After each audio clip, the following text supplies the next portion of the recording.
Hello, this is My Sweet Mess, and welcome to my kitchen, where every week I make a mess trying new recipes in the pursuit of something sweet. I am so excited and a little nervous to try a new to me recipe for Apple Cider Donut Holes. This is a yeast-free recipe from Tessa at Honest Darling, and I'll leave a link to the original recipe in the show notes below. Today's bake is extra exciting. I'm making donuts for the very first time. I've baked bread before, but donuts, totally new territory. So let's jump right in and get started with our mise en place. Mise en place is a French term that translates to putting in place or everything in its place. Basically, it's about prepping your ingredients and tools before you actually start cooking. For me, that means measuring everything out into bowls instead of measuring and dumping as I go. It does mean more dishes later, but it helps set me up for success. It's basically the culinary version of cleaning a space before you start a DIY project. So what you do is you measure and prep all your ingredients and tools before you start your bake. And with this recipe being totally new territory for me, I want to make sure that all of my ingredients are set, prepped, and ready before I get started. Even though I'm a little nervous, what intrigued me about this recipe is that it doesn't use yeast. Instead, it calls for a fair amount of baking powder, which is a leavening agent, and basically what helps the dough rise. I've never used this much baking powder in a recipe, so I'm curious to see how it performs. Now that my ingredients are measured out and ready to be used, let's prep our equipment. I've got a few mixing bowls here, and looking at the recipe, I will also need a baking sheet lined with paper towels and a wire rack. I put a few layers of paper towels down just to help catch any oil that might drip off of the donuts. Now that my ingredients are ready and my sheet tray is lined with paper towels and a wire rack, let's get to mixing.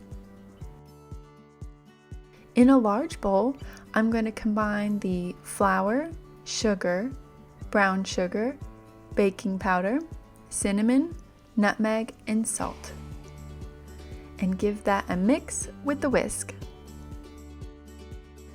The recipe says to cut the cold butter into the dry ingredients.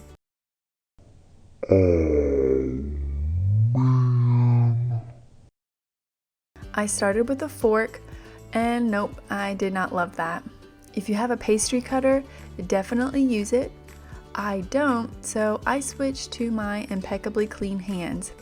Yes, I know, not ideal because the heat from your hands can melt the butter, but honestly, that fork was frustrating, and this is supposed to be fun. So I worked quickly with my very clean hands, and it worked out. Basically, what I'm trying to do is rub the butter pieces into the flour, pinching and lifting to coat the butter. I know that everything is well incorporated when the mixture looks like cornmeal with visible bits of butter throughout. Now that the butter is well incorporated, I'm going to add in the apple cider and vanilla. And just mix that together, making sure to scrape the bottom of the bowl so that all of the flour is well incorporated. And that looks good. The dough is a little slack, but that's okay. I'm about to add more flour. Because now it is time to knead the dough. On a very clean, heavily floured surface, transfer the dough and gently knead until it is no longer sticky and can form a ball. I've got quite a bit of extra flour nearby, and trust me, you'll need it. I had to add way more than I expected, and I'll be honest, the dough got a little bit frustrating. I had to remind myself that fresh donuts will be worth it. And spoiler, they were. Now I need to divide the dough into 18 balls. I do not trust myself to eyeball this step, so I weighed mine out. I've got my scale here wrapped with saran wrap just to help with the cleanup. To start, I will weigh the entirety of the dough. Then divide the weight of the dough by 18 to get my individual dough ball weight. From there, it's just a matter of weighing everything out until I get evenly sized dough balls. If you're more confident than me, go ahead and eyeball it. But since this was my first time making donuts, I wanted to keep them as even as possible. If you want smaller donut holes than what I ended up with, then just divide your dough into smaller balls. While my oil is heating, I will prep the cinnamon sugar.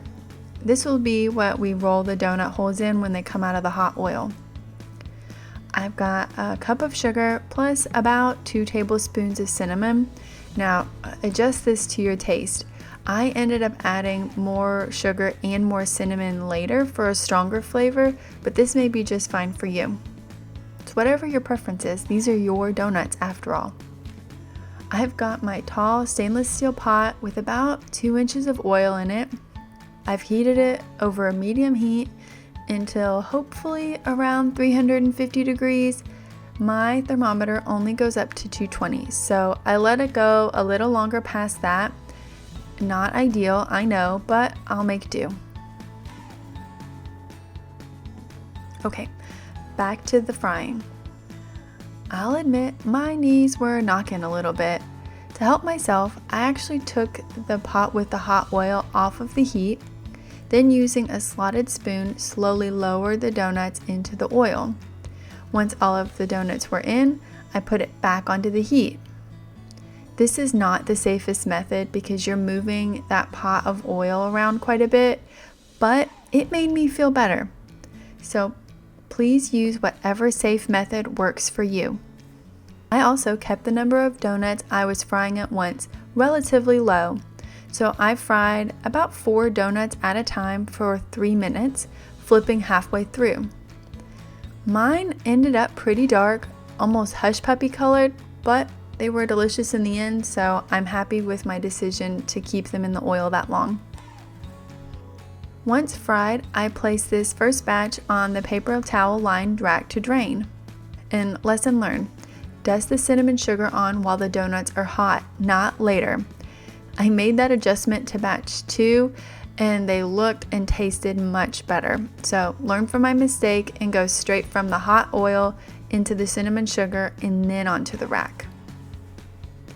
Because I'm only frying 4 at a time, it took several batches to fry all of the donuts. And so far, I'm really impressed with them. They are puffing up nicely despite not having yeast in the dough.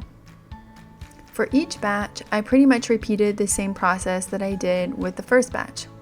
Bringing the hot oil off the stove, using a slotted spoon to drop in 4 dough balls, bringing the pot back over to the heat, waiting for a few minutes, flipping the donut halfway through, and then bringing the pot back off the heat. Then I took the fried donut and immediately dropped them in the cinnamon sugar before transferring to the wire rack to cool. Once all of the batches of donuts are done, I will turn the oil off and marvel at these little cuties and give them a taste. Look at these, they are my very first donuts. They don't exactly look like bakery perfect donuts, more like hush puppies, but that's okay, as long as they taste fantastic. And they do, amazing. Sweet, crunchy on the outside, soft on the inside. I don't get a ton of apple cider flavor, but I really get a strong cinnamon flavor, and I'm okay with that. These, with a cup of coffee, absolute perfection. Thanks for hanging out with me in the kitchen today. I can't wait to try more new to me recipes and share them with you. Please help me out and like and subscribe, and let me know your favorite donut. Hint, there is no wrong answer. Thank you so much for being with me here today. And remember, trying new things is messy, but the end result can be pretty sweet. Have a great rest of your day. Bye now.